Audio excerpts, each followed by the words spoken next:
Hello and welcome to this special edition of Coin Monitor. This is Manoj Dara. So in today's session, we are going to discuss how the markets have performed in the last 24 hours, what are the JP Morgan concerns on Ethereum, and why Tron and Litecoin are trading higher in today's trade. But before that, do like and share to our channel and let's get started.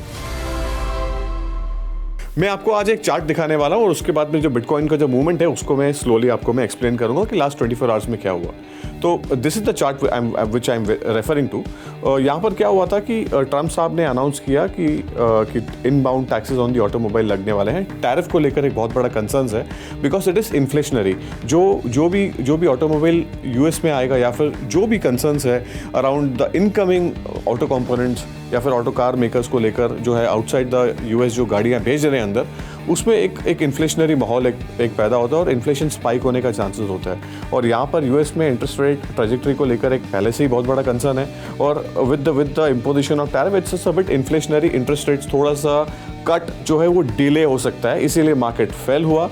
और यहाँ पर ये concerns को लेकर जो riskier assets है such as crypto currencies में हमने एक फॉल देखा और इसका fall was on the back of ETFs. जो बिटकॉइन रिलेटेड ETFs हैं they sold to the tune of around $400 million की एक सेल फिगर आया था. बट एक ऑप्टिमिज्म आया बिकॉज माइकल सेलर ने $2 बिलियन का बॉन्ड्स के थ्रू फंड रेजिंग का एक प्लान अनाउंस किया था. And this is the reason why market में थोड़ा ब्रीदर आया और बिटकॉइन थोड़ा स्टेबल ग्राउंड पे 95,500 to 96,000 के करीब वो ट्रेड कर रहे हैं. बिटकॉइन से इथेरियम पे चलते हैं बिकॉज एक मार्केट अनसर्टेनिटी है जो ग्रो हो रही है around Ethereum's upcoming Pectra upgrade. क्योंकि JP मॉर्गन के एनालिस्ट उन्होंने कंसर्न्स दिखाया है over potential security risk and the network scalability for the Ethereum because of this Pectra upgrade. उनका मानना यह है कि the new report from the Wall Street bank warns that while Pectra aims to enhance Ethereum's transaction processing and efficiency, it may also introduce unforeseen vulnerabilities that could expose the decentralized applications and smart contracts to exploitation. तो hack वैक भी हो सकता है, ये एक उनका concern है. और Ethereum तो आपको पता है कि जैसे एक $2,500 का एक सपोर्ट लेवल पर वो ट्रेड कर रहा है. 2,700 के करीब उसका करंट मार्केट प्राइस है. On the higher side, there are a lot many developments that is going to happen in Ethereum. उसके बाद में एक ब्रेकआउट देखने मिलेगा. Moving on to the altcoins, amidst the market movement, Mantra, जिनका ओम एक token है, that is surged around 28% and reached to an all-time high after its listing on Bybit. तो यूजुअली बड़े एक्सचेंजेस पर अगर कोई टोकन लिस्ट होता है उसमें एक बहुत ज़्यादा ऑप्टिमिज्म और एक बहुत ज़्यादा बिकॉज उनका जो Bybit का है जो सिक्योरिटी चेक्स एंड बैलेंसेज है वो बहुत ज़्यादा स्ट्रिंजेंट है and all those tokens who have cleared that consider to be safe for investments. And this is the reason why the rally has actually attracted both the retail and institutional interest, especially with the increasing focus on the real world asset tokenization.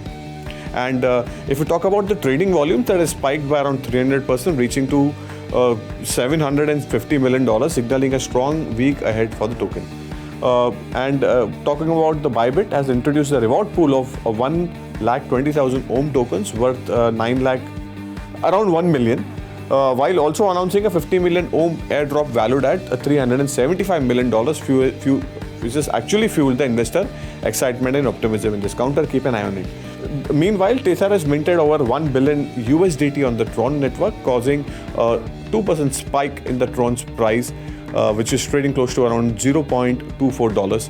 So let's move to Litecoin and understand why the Litecoin network is trading higher by 10%. Polymarket has shown an 85% chances of the Litecoin ETF approval in the 2025 and that is the reason why it has got a boost in today's trading session.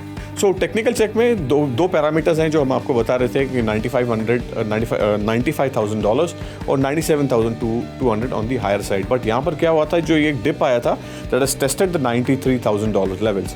तो उसमें क्या होता है कि down side open हो जाता है. एक $90,000 का एक सपोर्ट बनता है यहाँ पे और अगर वो ब्रीच करता है तो $88,000 का एक सपोर्ट है with the breakdown below triggering a sharp sell off. तो ये आपको ध्यान देने की ज़रूरत है कि anything around the tariffs could spoil the game और कुछ क्लैरिफिकेशन या फिर कोई announcement in terms of positivity in terms of interest rate cut, यहाँ पर फेड ने कुछ अनाउंसमेंट किया हुआ है कि there is chances of interest rate going down going forward that might impact the market. So that's all there is in this special edition of Coin Monitor. This is Manoj Dara signing off.